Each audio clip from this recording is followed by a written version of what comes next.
ప్రస్తుతానికైతే ఇక్కడ out of order no stock board కనబడుతుంది.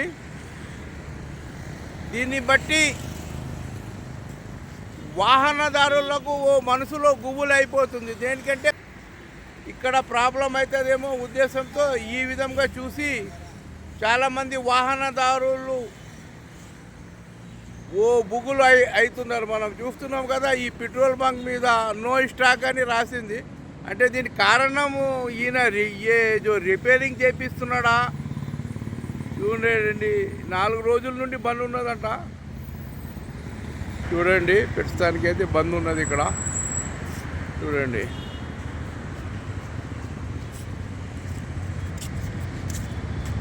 ఇది నాచారంలో పోయే మార్గం. ఇది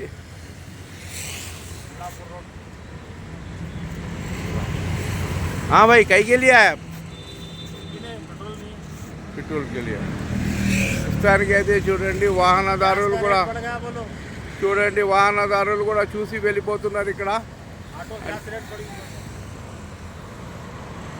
చూడండి, చాలామంది ఇక్కడ వచ్చేమో రిటర్న్ అయిపోతున్నారు. నో స్టాక్ బోర్డు చూసి ఇక్కడ మనం చూస్తున్నాం. ఇక్కడ చాలామంది కూడా చూడండి, నో స్టాక్ బోర్డు చూసి వీళ్ళు కూడా వెళ్ళిపోతున్నారు. మనం చూస్తున్నాం.